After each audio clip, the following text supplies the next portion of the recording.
할렐루야. CTS 시청자 여러분 안녕하세요.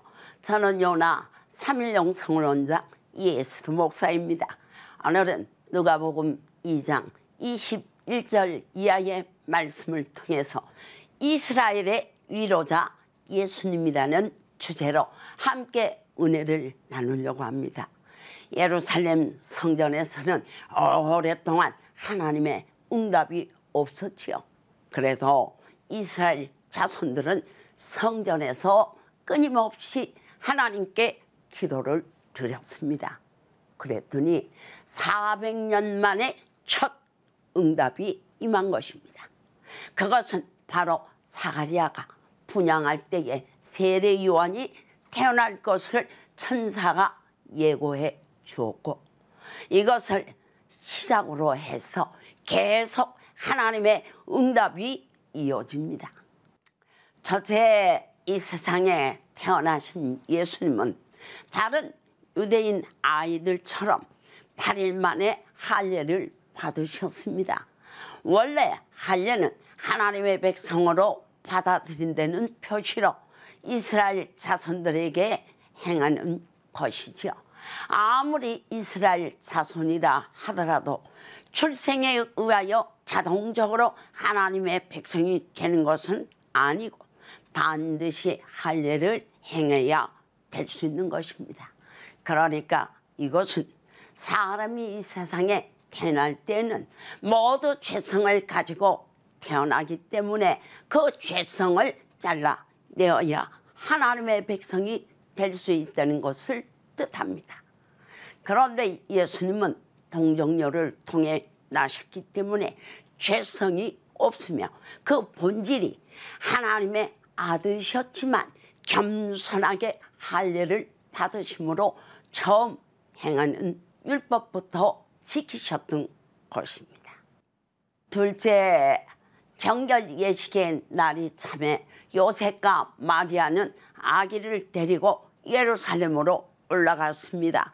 모세의 율법에 따라 누구든지 처음 태어난 산의 아이는 하나님께 바쳐야 했지요.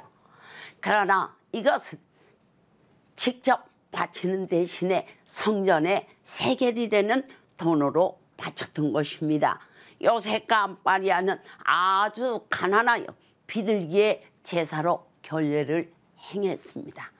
그런데 세례 요한의 아버지 사가랴가 분향할 때와 서로 비교해 보면 중요한 차이를 발견하게 됩니다.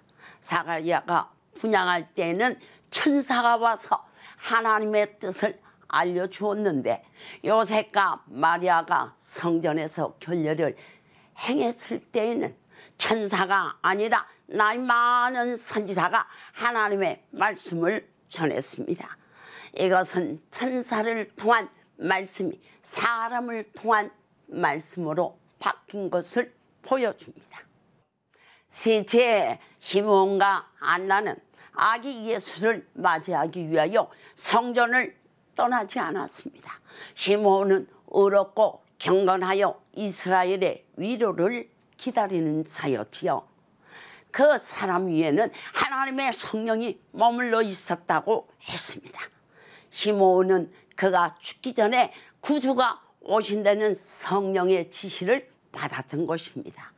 꺼져가는 등불과 같은 모습으로 성전에서 끝까지 참고 기다리다가 드디어 하나님의 아들을 만나게 됩니다. 그때 시므온은 아기를 안은 채 내 눈이 주의 구원을 보았다고 하면서 하나님을 찬양했습니다. 그리고 놀라운 사실은 아셀 지파의 안나라고 하는 나이 많은 여선지자가 성전에서 주야로 금식하며 기도함으로 섬겼다고 했죠. 아셀 지파는 유다보다 300년 전에 망한 북쪽 이스라엘에 있던 지파였습니다. 결국 안나라고 하는 이 여인은 쫓겨난 모든 이스라엘 사람들을 대표하는 인물입니다. 그런 그가 성전에서 만난 이 아기에 대해 예루살렘을 구속할 분이라고 소개했던 것입니다. CTS 시청자 여러분, 우리 모두 다른 유대인 아이들처럼 8일 만에 할례를 받으시고 정결 예식을 위해 예루살렘에 올라갔을 때에 아기 예수를 맞이하기 위해 성전을 떠나지 않았던 시므온과 안나처럼 구속의 주이신 예수님만 바라보는 성도가 되시기를 주님의 이름으로 축원합니다.